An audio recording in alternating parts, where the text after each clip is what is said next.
E vamos agora abordar toda a repercussão da eleição no Senado e também as pautas prioritárias da Casa neste ano. Nós convidamos o senador agora do PL do Rio Grande do Norte e também líder da oposição na Casa, Rogério Marinho. Senador, seja bem-vindo aqui à Jovem Pan. Muito bom dia. Bom dia, estamos à disposição. Senador, nós tivemos aí, então, essa forte convergência. Esquerda e direita votaram nos mesmos candidatos. É claro que haverá toda a distribuição também das secretarias, aí justamente para a esquerda, para a direita. Mas fica prioritária, houve a promessa da colocação, da anistia dos atos do dia 8 de janeiro na pauta do Senado e também na Câmara, senador? Bom dia. Primeiro é importante ressaltar que no Senado da República nós vamos ter posições na mesa diretora, o que não aconteceu no primeiro biênio, o que vai nos permitir influenciar na definição da pauta do Congresso Nacional e do Senado da República, bem como 4 comissões temáticas, 2 do PL, 1 do PP e 1 do Republicanos. Essa é uma mudança na vida orgânica da oposição aqui no Senado da República, na Câmara Alta, a exemplo do que já ocorria na Câmara Federal. Nós tivemos um compromisso do senador Davi Alcolumbre, dividido, me parece, de uma forma mais objetiva, em 2 tranches. Primeiro, ele se comprometeu em ser um magistrado e não uma extensão do governo. O governo já tem líder dentro do Senado da República, então não há necessidade que o presidente da Casa trabalhe ou atue como linha auxiliar do governo. Lá é uma casa de pares, e é importante que cada segmento, cada grupo ou cada espectro ideológico possa exercer a sua atividade sem que haja cerceamento desse processo, o que é bom para a democracia. Então, nós não queremos nem favorecimento, nem tampouco cerceamento da nossa atividade. A outra é que nenhuma pauta ela está sobrestada, desde que tenha tração do ponto de vista político interno e também o clamor natural da sociedade. Nós somos representantes do povo e todos nós, independente do nosso espectro ideológico, da nossa região geográfica, temos que dar satisfação do exercício dos nossos respectivos mandatos, né, ao sentimento, ao clamor, à necessidade que a população brasileira tem. E, indubitavelmente, nós somos um país que tem uma tradição de conciliação, de pacificação, e há desproporção, há exageros e há uma espécie de indignação seletiva, né, quando se trata da questão da anistia. Então, não é possível, por exemplo, nós imaginarmos que é comum, que é normal, que está banalizado, pessoas que cometem crimes violentos, crimes hediondos. Eu até ontem dei um exemplo da Elisa Matsunaga, né, que matou, esquartejou e colocou numa caixa o seu marido e recebeu 16 anos de prisão, enquanto que uma cidadã que é acusada de pinchar com um batom uma estátua recebe 17 anos de prisão. Então, ou nós nos debruçamos sobre essa situação e a normalizamos no sentido de resgatarmos os princípios anteriores e a jurisprudência anterior, punindo quem depredou como se depredador fosse, e não como um criminoso, quanto mais de extrema periculosidade, e dividindo o país permanentemente entre nós. É necessário anistia, é necessária pacificação do país, para que a gente se debruce sobre os assuntos que importam à sociedade brasileira, que é, por exemplo, o caos econômico que esse governo está nos levando. Nós falamos agora há pouco em Brasília, senador, com a nossa reportagem, e vai haver hoje uma reunião de líderes com o presidente da Câmara dos deputados Hugo Mota para discutir pautas prioritárias para essas lideranças, entre elas o projeto de lei da anistia. E a gente sabe, como o senhor até reforçou agora, o quanto esse projeto de lei da anistia, ele é uma pauta muito importante para a oposição. Em relação à postura de Davi Alcolumbre no Senado, na condução dessa pauta, quais são as expectativas?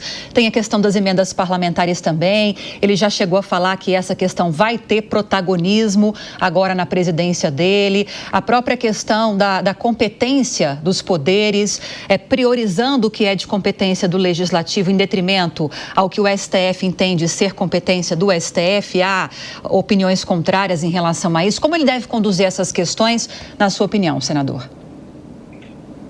Olha, para mim é importante que ele se mantenha da mesma forma como esteve por ocasião da sua campanha, né? Na hora em que ele pediu o voto, ele nos assegurou essa posição que coloquei anteriormente de magistrado, né? De permitir que as pautas possam ser discutidas e votadas.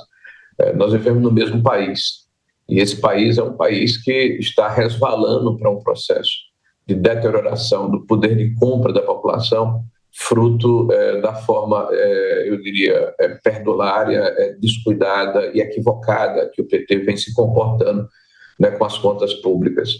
Nós estamos chegando aqui ao segundo ano do mandato do atual presidente e houve um acréscimo de quase 2 trilhões de reais na nossa dívida pública.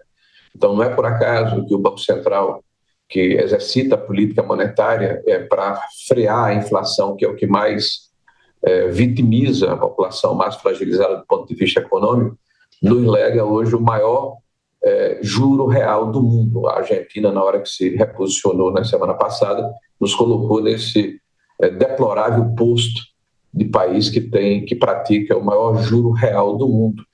E eu vou repetir aqui o que disse em um outro veículo para a senhora Gleisi Hoffmann, para o senhor Lindenberg. É bom que eles compreendam que o nome do presidente do Banco Central é Galípolo, ou seja, quem está definindo a política monetária brasileira já há algum tempo são os indicados do presidente Lula, e o fazem com a responsabilidade, né, da autonomia que o Banco Central tem para, pelo menos, balancear a forma descuidada com que a nossa economia vem sendo tratada. 7% de crescimento do PIB em 2 anos, à custa de um aumento desenfreado da nossa dívida pública, desqualifica e fragiliza a nossa economia. Então, esse é um assunto extremamente grave, né, que o parlamento tem que se debruçar, preservando o legado, impedindo novas medidas populistas, inclusive provocando o executivo para que nós tenhamos uma reforma administrativa adequada, para que o PAC, que é uma cortina de fumaça, seja realinhado, para que nós possamos realmente controlar os supersalários, não com intenção, mas com gestos,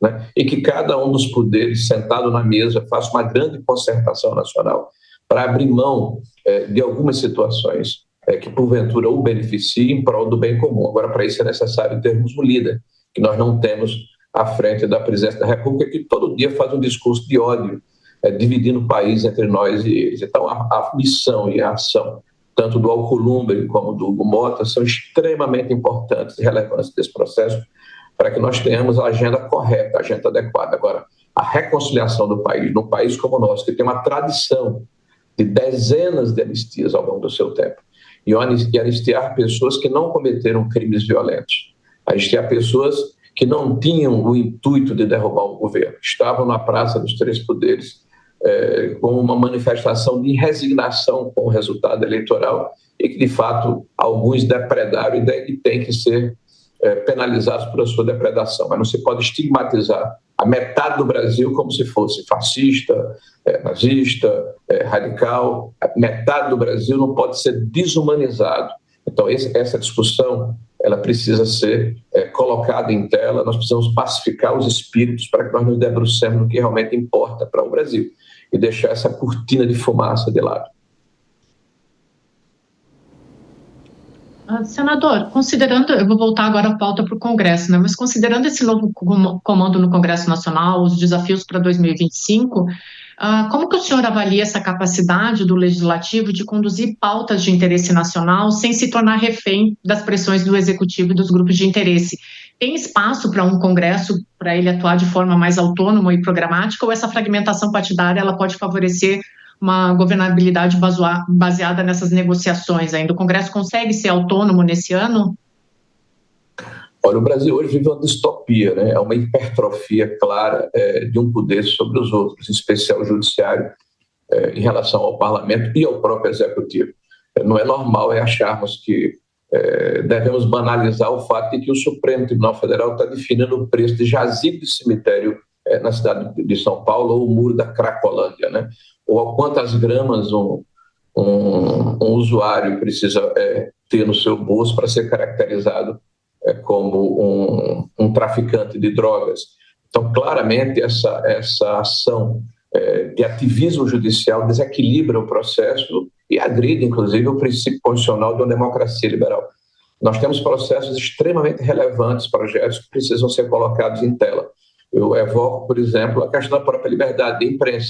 Existem PECs que tramitam nesse sentido, que vão na contramão, no contraponto do desejo do Executivo, que estabeleceu junto à AGU uma espécie de Ministério da Verdade para dentro de critérios de discricionalidade do governo de ocasião, eventualmente censurar órgãos de imprensa ou a rede social. Nós achamos que esse combate à desinformação com mais informação e com mais debate, vai emudecendo ou calando os adversários do poder de ocasião. Nós achamos que, por exemplo, é necessário discutirmos a normatização do direito de oposição na contribuição assistencial. Esse é um assunto tangenciado, mas houve, de fato, uma reposição do famigerado imposto obrigatório, que era cobrado ao conjunto dos trabalhadores brasileiros e agora foi substituído pela contribuição essencial, que é devida ao conjunto dos trabalhadores, independente de serem ou não sindicalizados. Isso é uma pauta também extremamente relevante. Nós temos ações que dizem respeito ao fato de que é necessário transparência nos poderes, porque a transparência, a luz do sol, é o mais poderoso dos desinfetantes. Mas essa transparência não pode ser só no legislativo, tem que ser também no executivo. O presidente Lula foi na campanha eleitoral e prometeu acabar com os sigilos. Hoje nós não sabemos o que o governo faz, inclusive os gastos exagerados da sua primeira-dama.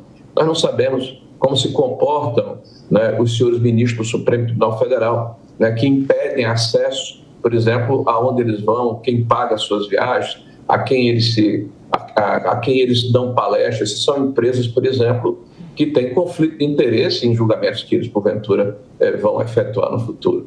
Então, a transparência ela precisa ser dos três poderes da República, porque nós somos servidores da população brasileira.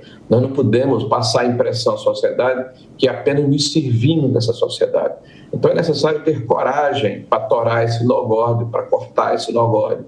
E isso é um processo que é coletivo, é necessário ter liderança, que não existe na mão do presidente Lula e não existe boa vontade. Então, eu espero, sinceramente, que o Davi e o Hugo, até pelo perfil que tem, pela experiência que tem, pela maturidade, pelos quilômetros rodados, né, eles possam capitanear esse processo, eu diria, de reconciliação nacional, de redefinir o papel de cada um dos três poderes da República e voltarmos a senda original da nossa democracia liberal e da nossa Constituição, que trata, né, da independência, a harmonia dos poderes, né, que são os princípios de Montesquieu, de Locke, que estão sendo, infelizmente, ultrapassados. Isso desequilibra e agride a nossa democracia. Senador do PL do Rio Grande do Norte, líder da oposição na casa, Rogério Marinho, conversou conosco aqui no Jornal da Manhã. Muito obrigado pela participação do senhor. Bom dia, boa semana, senador. Obrigado, Marcelo. Obrigado, Lívia. Deus abençoe a todos aí. Uma boa semana. Até mais.